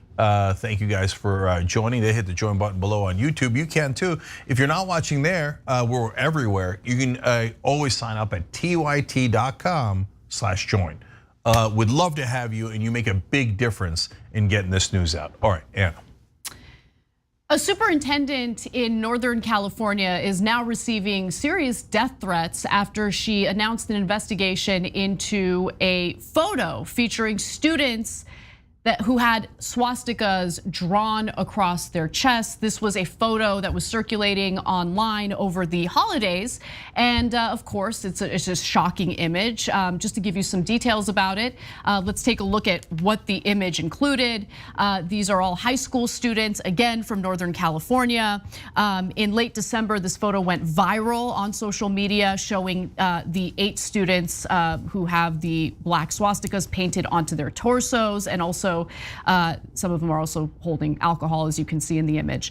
Now, Wheatland Union High School District Superintendent Nicole Newman needed to investigate this, clearly, because this is an issue that could be harmful to students who might not identify with that kind of ideology and might feel intimidated or threatened by it. And here's what she has to deal with now that she has announced an investigation and has also said that there are consequences, but has not disclosed the details of those consequences. Let's watch. This has been one of the most traumatizing experiences in my life and in the lives of my colleagues. We have been subjected to death threats on a daily basis, as well as threats that are aimed against our families. My colleagues and I chose this profession because we are determined to do whatever it takes, whatever's best for kids, every day. However, none of us chose to subject ourselves or our families to the types of threats we've been receiving during the past week. So again, the people receiving the death threats are not the students, which by the way, I don't want anyone receiving death threats, but the superintendent who announced the investigation and who also disclosed that there were consequences. She didn't go into detail in regard to what those consequences were because we're dealing with minors here, and she said that she legally couldn't disclose that. But nonetheless, this is indicative of what we're seeing across the country. And yes, even in states like California, where there are rural parts where right-wingers usually reside and apparently are supportive of this kind of behavior. Okay, so guys, this is a really important story because you might not know because the mainstream media doesn't cover it much, but they do from time to time. But regular folks in America, let alone the powerful, if you oppose the right wing, almost always will get a death threat, and oftentimes a lot of death threats. So this is a form of terrorism. So it scares the hell out of people who aren't used to it. For those that are in the public eye already, we're super used to it. That's just Tuesday, right? But for a school administrator, she's never gotten a death threat in her life. And all of a sudden, they're all talking about how they're gonna kill her and her family, etc. Well, that's gonna scare people. And what it's gonna do is gonna create a chilling effect. Don't oppose the Nazis, because then you will be in danger and your family will be in danger. This is exactly how fascism gets a foothold. Now, what are you supposed to do to fight back? You're supposed to actually have law enforcement say, hey, this crosses a line and this is an actual assault when you threaten someone's physical well-being, when you threaten to like physically attack them or kill them. That is this very serious crime. But law enforcement almost every time just throws up their hands because everybody's getting death threats from the right wing, so you're all under threat. Who cares? I'm not gonna do anything. They almost never pursue it. They might in rare occasions where it touches the elites, and that includes progressive elites. So if someone in Congress gets a death threat, that's very important. And I was involved in an investigation where a sheriff got a death threat. That was very important, right? A school administrator, a teacher gets a death threat. No, we're not gonna do anything. They're just gonna bully you into submission. And these death threats are a new form of cross burnings. It's the Nazis and the fascists saying, we will harm you and your family if you dare say anything that we oppose. Oh, those are 8 wonderful Nazi kids. And if you're threatening to take action against these poor Nazi kids, I mean, in this case, guys, it's not 1% hyperbole. You saw the swastikas all over their bodies. They are very proudly Nazis. And the other Nazis in the country are saying, we will harm you if you give the Nazi kids detention. And now what, Jewish kids are supposed to go to school with them? Let alone black kids, let alone, the Nazis hated everyone. It wasn't just Jews. You know how Hitler felt about Jesse Owens, etc. And you're just supposed to go to school with them? Well, the real culprit apparently here are the teachers. Law enforcement, do your goddamn job.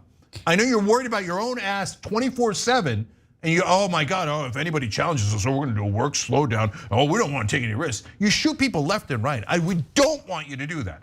We don't want you to do that. But we do want you to do your job. If there's a real threat, can you at least find the person ever in your life and make a couple of examples out of people, not in an unjust way. Examples as in, this was a wrong thing to do. We will now prosecute them. And hence, when next time you're thinking of threatening a teacher, understand you're gonna go to prison for 5 years, 10 years, whatever the law is.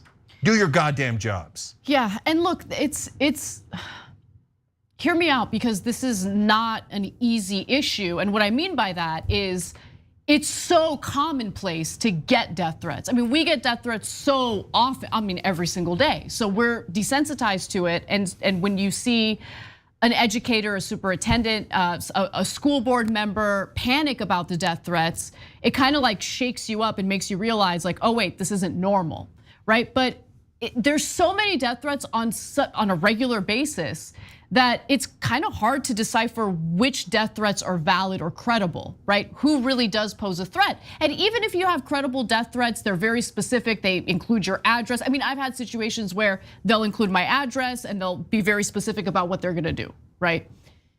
If I call the local police department and I'm terrified, they're not going to do any. I mean, we know there's a 0% chance they'll do anything about it. 0% chance. And part of it is, oh, it's not in my jurisdiction. It's online. Is this in a different state? You know, then you try to get in touch with the FBI. What? Like FBI is not going to do anything about it. What if it's, you know, it's just it's a difficult situation because the internet has made these types of threats a lot more complicated. But there needs to be some sort of solution because while some people might be able to withstand those kinds of threats, what I'm seeing taking place among those who are not used to it is they get intimidated, they get scared, they're worried about how it's gonna impact their families, and they quit. There's so many stories about school board members who quit because they're worried about actually being harmed. Yeah, and so when I say fascism is here, this is what I'm talking about, guys. And I'm not just talking about the swastikas on those students' bodies.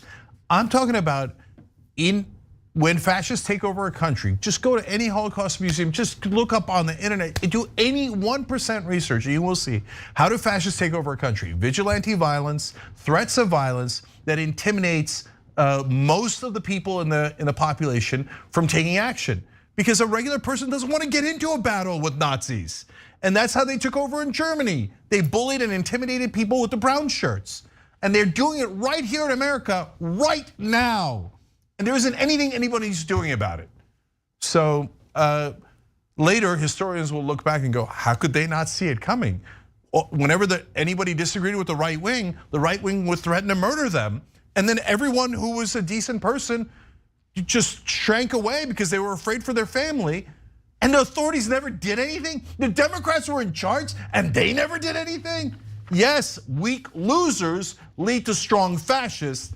Fight now, get aggressive now. And we don't mean in the streets, we just mean follow the goddamn law. It's not too much to ask for. All right, let's move on to Fox News getting super triggered by something that AOC said. So just another day in America, it's Tuesday. So AOC recently shot back against criticism from right-wingers over a photo featuring herself and her boyfriend taking a little break in Florida. Now, before we get to how Fox News was triggered by her vacation and her response to critics of this vacation, let me just fill in the blanks, give you the context necessary. So it all kind of started with AOC taking a break in Florida. Conservatives had a problem with that and the fact that her boyfriend was wearing flip-flops apparently. And so Steve Cortez, for instance, tweeted, if leftists like AOC actually thought mandates and masking worked, they wouldn't be frolicking in free Florida. Number two, her guy is showing his gross pale male feet in public, not at a pool or beach with hideous sandals. Okay, I wouldn't have even noticed his sandals. You can't even really see his feet, especially in that photo, but okay. AOC shot back by saying this, if Republicans are mad, they can't date me, they can just say that instead of projecting their sexual frustrations onto my boyfriend's feet, you creepy weirdos. And she also tweeted, it's starting to get old ignoring the very obvious, strange, and deranged sexual frustrations that underpin the Republican fixation on me, women, and LGBT plus people in general. These people clearly need therapy, won't do it, and use politics as their outlet instead. It's really weird.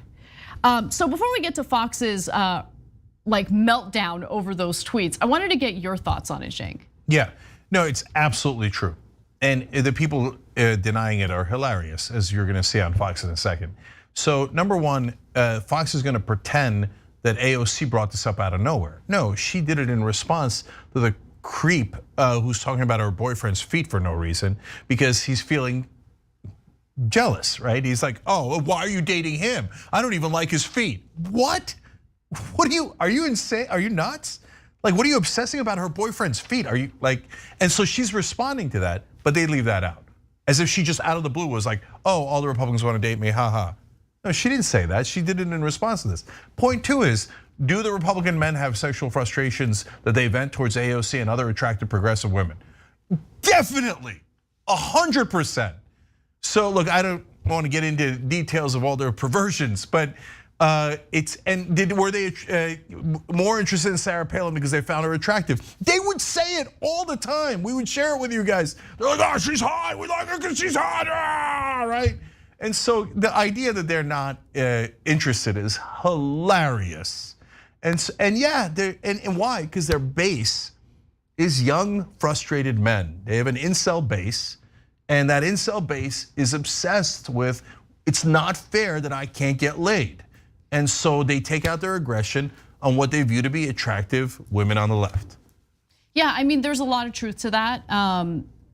There's this book, Kill All Normies by Angela Nagel, that gets into detail about that. And message boards like 4chan, later 8chan, and there was the shooting in Santa Barbara featuring an incel guy who was frustrated over the fact that female students weren't sleeping with him. So there is a lot of truth to it, and so it's interesting that she honestly had the guts to call it out, but more importantly, how much that truth got under the skin of people like Rachel Campos Duffy. So here she is on Fox News, just losing her mind over it.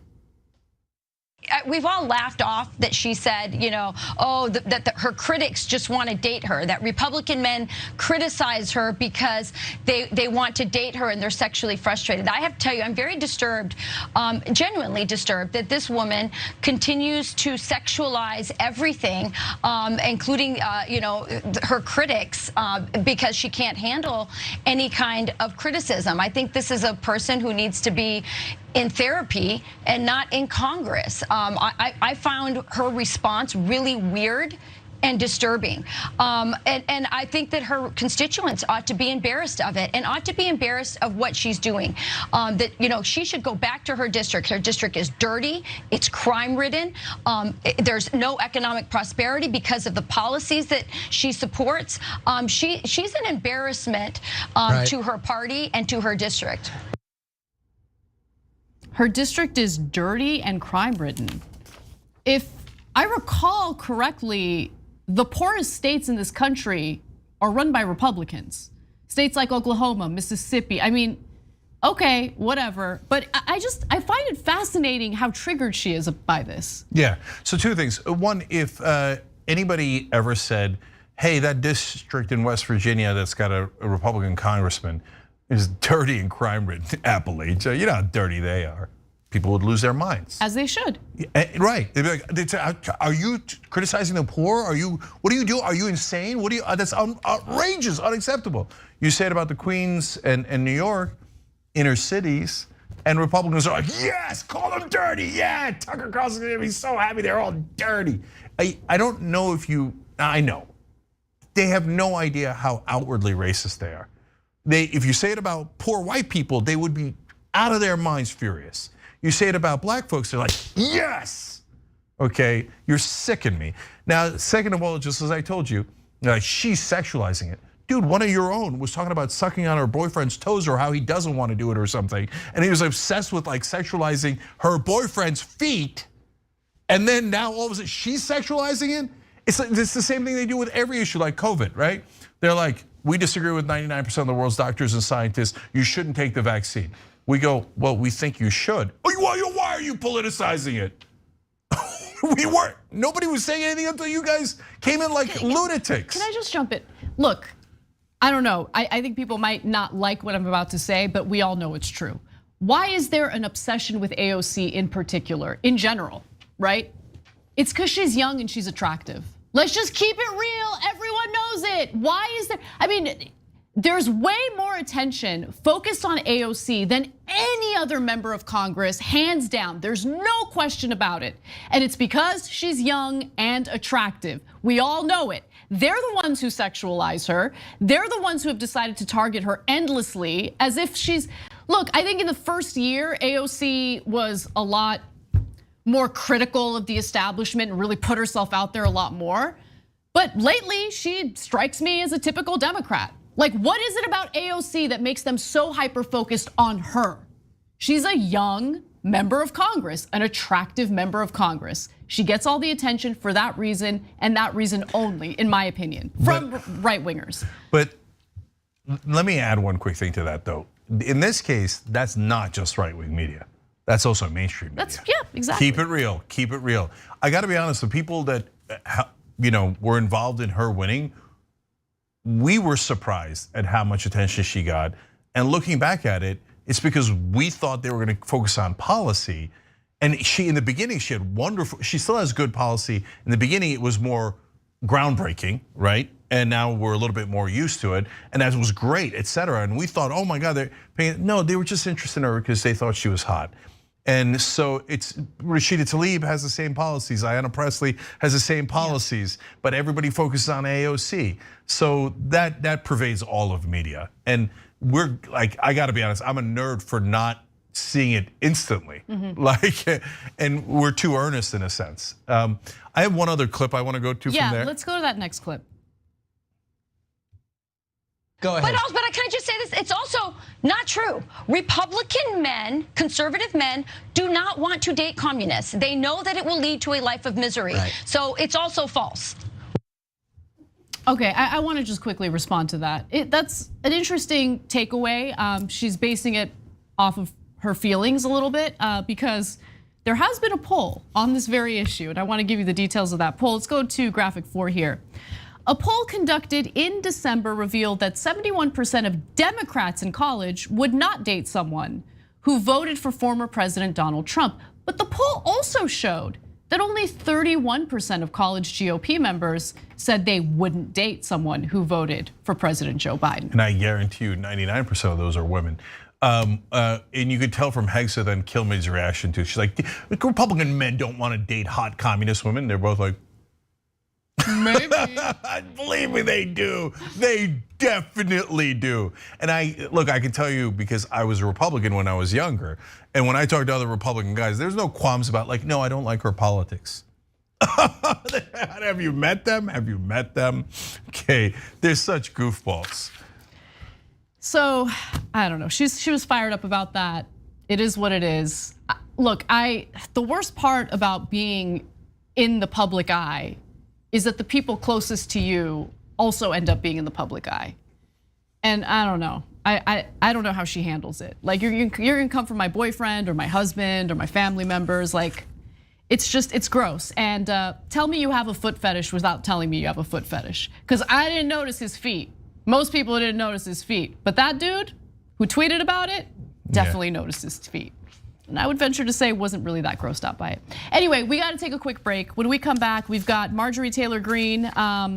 What's going on with her social media activity? People want to know. And later in the show, we'll also talk about other things like people getting triggered by the thought of eating dumplings during the holidays. We'll be back.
All right, back during the social break here. Twitch again, Axie Mom gifted a subs, Dragon Song, yes, he gifted 2 more. Yeetwood Max said 18 months in the best chat ever. Well, that's mighty nice of you, thank you. Stephen Samuel in Super Chat said, by hook or by crook, you need to get a reporter inside the Washington bubble, not for our benefit, but for theirs. Stephen, that's why we do tyt.com/change, right? So it's the membership helps to raise the money to do things like get a reporter in Washington. which we're considering. We're trying to find a way to do it, right? You could do it through tyt.com/join. You could do it through tyt.com/change. And yes, I would love that. And yes, we're definitely trying to do it. Okay, the Grim Progressive wrote in, I live in Northern California. When I heard about the story from this high school, I wasn't surprised. So yes, that exists even in places like California. Now, even more haunting, Joseph Zupancic wrote in on Super Chat as well. Young Turk member since 2008 and school board member, I personally received 23 death threats about our school's mask mandate. Jesus. They're doing cross burnings all across the country and trying to intimidate and terrorize anyone who's doing something sensible. Law enforcement isn't doing a goddamn thing about it. Put 1, 2, 5, 10 of them in jail and put it all over TV. Trust me, all of a sudden they won't be as much tough guys, okay? But right now they figure there's no downside and we'll have fun by making these poor people, teachers, administrators, etc., feel nervous about the health and well-being and lives of their family members. That's how sick these fascists are. Okay, R. Stone says, thanks Governor Abbott for proving that secession is an absolute ass-backwards dumb idea. Chaplain Fred, AKA Prayer Dragon says, Jen Canna, I love you guys and everyone at TYT. I would tell you that I am now a progressive with a hint of conservatism. Keep going TYT, let's come together and tell it like it is, like TYT does. Fred, I love to hear that. And as I've said before, thank you for being open-minded. Came in as pretty much a conservative and is now pretty much a progressive because we have the receipts. Anybody can check the things that we're saying. You could double check it. You could check it with not one doctor online. You could check it with 99% of the doctors in the world, etc. Right? Phil Jones also on Super Chat says the defense budget has to go up because profits have to go up because capitalism. That is just true. That is why they're doing it. And the media doesn't report any of that corruption, which is insane. New YouTube members, Julie Kulig and Cindy M. Thank you guys, we appreciate it. You're the best, and we can't do the show without you. And we are out of time. We'll be back in just a couple of minutes.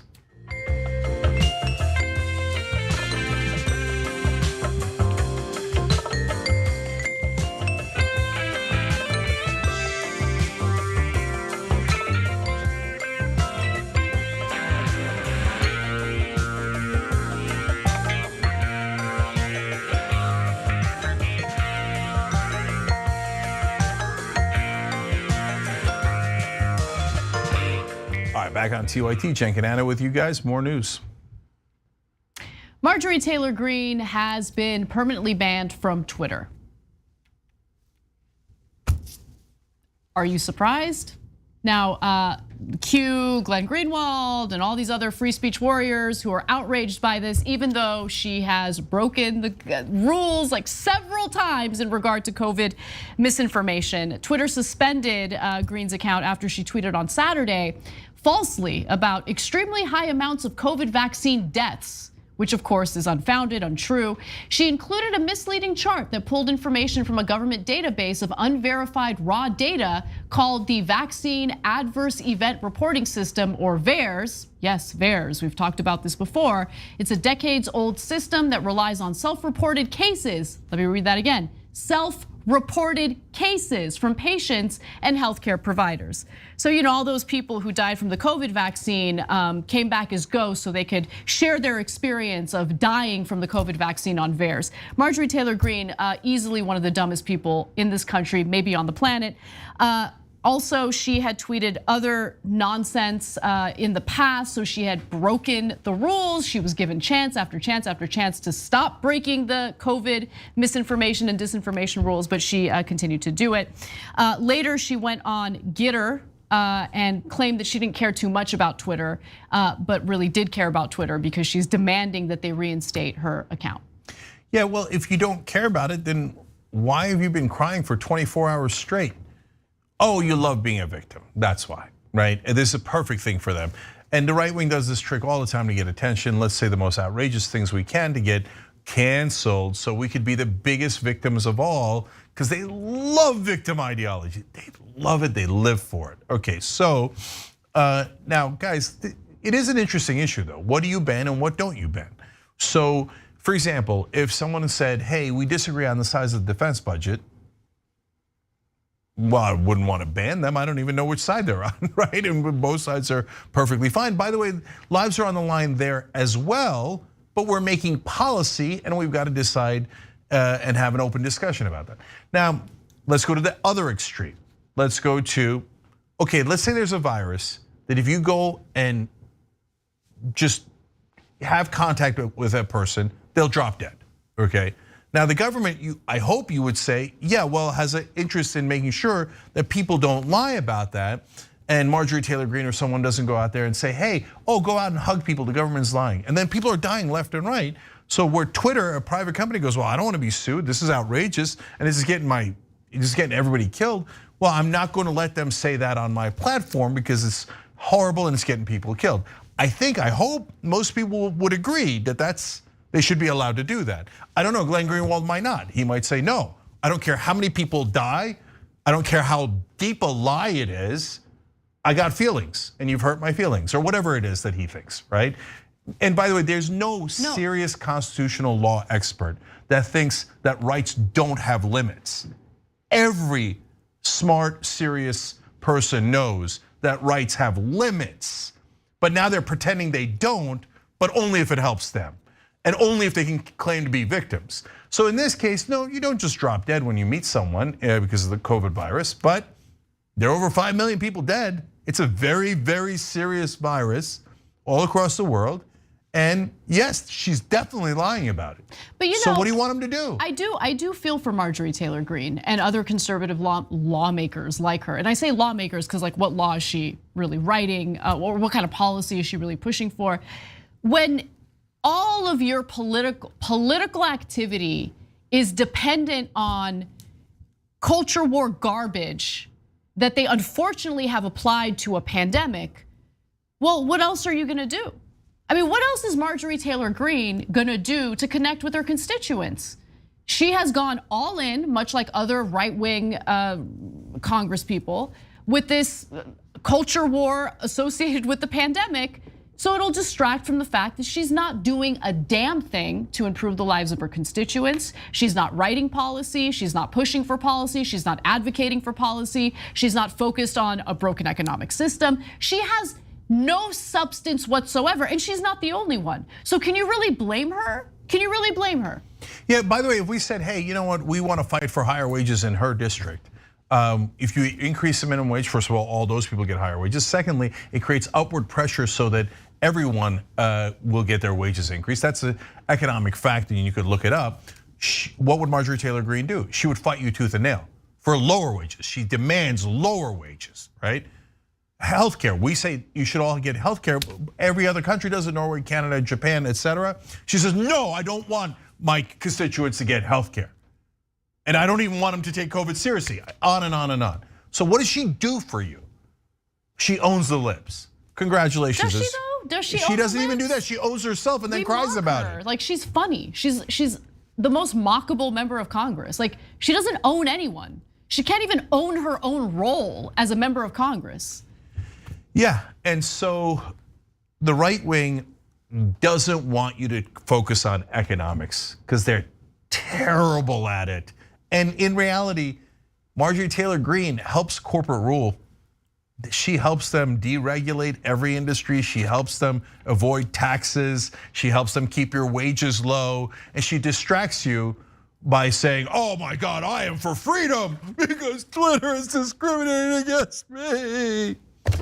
Yeah, and look, even Dan Crenshaw, who I have very little, if any, love for, like no love for, has called Marjorie Taylor Greene out. So she's presenting herself, of course, as someone who's being censored, and her speech rights are being violated by this private company that had very clear guidelines that she decided to violate several times. And so he wrote that Marjorie scoffed at the notion of supporting anti-censorship legislation is indicative of her true intent to remain a victim. She doesn't want solutions and she doesn't care if you get censored. She just wants to be a victim so she can keep asking you for campaign donations. It's a scam. And he's right about that. Yeah, that's the only thing he's right about. He's a neocon, wants to start more wars. He's a terrible guy. But it's obvious that they're all trying to raise money by pretending to be victims.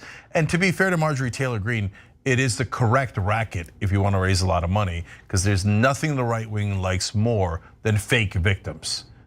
So we want to ask you all what you think about this, because some people are worried about censorship on social media platforms like Twitter. So on our poll section, tyt.com/polls, we ask, was Twitter right to ban Marjorie Greene from the platform? You've got two options: yes, she should be banned, or no, she shouldn't be banned. Really curious what you guys think. Yeah, and guys, I want to be super clear about this. It doesn't mean that Twitter should ban people for opinions they don't agree with. I would be 100% against that. They can do whatever they want, but I wouldn't want them to do that. And I would want the line to be as far out as possible to allow for as much conversation as possible. Our lines, and it appears their lines are similar, are not anywhere near the middle. They're don't threaten violence against specific people, right? And don't lie about a disease that is contagious and can get other people killed. Yeah. Okay, that's what you got to decide. Whether you say that's a bridge too far, Twitter shouldn't even do that, or they should. And that's an interesting question. We'll let you guys decide. All right, one more story before we end the main show. Michelle Lee is an award-winning reporter and anchor, and she recently received a call from an angry viewer who did not like what she had to say about being Asian and what Asians like to eat over the holidays. Let's watch. Hi, this evening your Asian anchor mentioned something about being Asian and Asian people eat dumplings on New Year's Day, and kind of take offense to that, because what if one of your white anchors said, well, white people eat this on New Year's Day? I don't think it was appropriate that she said that, and she was being very Asian, and I don't know. She can keep her Korean to herself. All right, sorry, it was annoying. Because if a white person would say that, they would get fired. So say something about what white people eat. So, all right, thank you. Just want to say I'm happy for that woman who left the voicemail, because her life is so pleasant and so perfect that the thought, like hearing someone just simply talk about eating dumplings on New Year's Day, triggered her. Like, imagine having a life that perfect that something so benign would set you off to the point where you leave a voicemail message about it. And it's of course all the entitlement too, which is you're not even allowed to talk about food that comes from your background. It's amazing. What? Wait, by the way, isn't that cancel culture? Are we canceling all dumplings? What is or only talk of dumplings? No, but guys, what is the point of life? There is no other point to life. Food is the point of life. It is like the only thing that consistently gives you pleasure. So I would love this country more if all we talked about all day, every day was food. Okay, food from all over the place. Food from Korea, food from Japan, food from Mexico, Cuba. I don't care. I want to talk about food all day. So she doesn't like pleasure. That's the problem with that woman. Okay, so I want to address the substance of it. Okay, go ahead. We can. So yes, you are allowed to say that dumplings come from Asia and that tacos come from Mexico and kebabs come from the Middle East. That's okay. There's nothing wrong with that. And by the way, as a Turk, I can say kebabs come from there or gyros come from there, although Greeks might disagree. Okay. And it's okay if a white person says that. That is also true. Although ironically they don't. Tucker Carlson, I say they kiddingly, Tucker Carlson once claimed tacos are not from Mexico, that they're American food. Okay, that's news to the Mexicans. And by the way, are you allowed to talk about white food? Of course, what's white food and why is it not allowed? Are you allowed to say, for example, hamburger comes from Hamburg and hot dogs used to be called Frankfurters because they come from Frankfurt, a very white German cities. Yeah, there's nothing wrong with that. Who's stopping you? Okay, but I don't know, maybe I should keep my Turkish to myself. Keep your Korean to yourself? do they not hear themselves? Your anchor is being very Asian. What did you want her to be? I just don't. I genuinely can't. I don't understand that woman. Like, I don't understand. Like, no, I do. I get that she is scared of the others, you know, in her mind. But it's not like some woman. It's not like the anchor is like, I want this country to be like Korea. No, she's just talking about eating dumplings on New Year's Day. Like, how are you triggered by that? Yeah. Don't eat the dumplings if you don't like the dumplings. Don't cry about it. And by the way, there's a very specific, I don't know about Koreans, but Chinese tradition on Chinese New Year's where you hide something in the dumpling. You literally cannot talk about that tradition without mentioning the dumpling. How dare you, sir? And Anna, of course, you know the real answer is, yeah, she's afraid of change, that caller. And she's worried that the country is becoming less white and less the customs and cultures she's used to. And that's why she's catching feelings. And by the way, there's a word for that. It's called racism. So, all right, we got a great post game for you guys, our bonus episode for the members, and including the world's creepiest movie. And I think you guys will agree, it's shocking that this movie was made. If you're on YouTube, just hit the join button below the video. Everyone else, tyt.com/join. Members, we'll see you in a minute.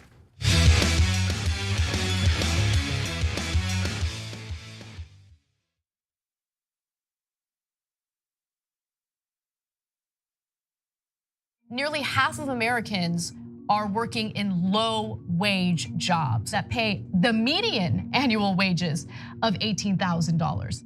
If these corporations actually paid people what they need to live so they're not being subsidized by the government, then the government wouldn't have to subsidize it. Your taxpayer dollars are going to sustain this $7.25 minimum wage. You are paying to get paid minimum wage. And if you're not making minimum wage, you're paying for other people to get paid minimum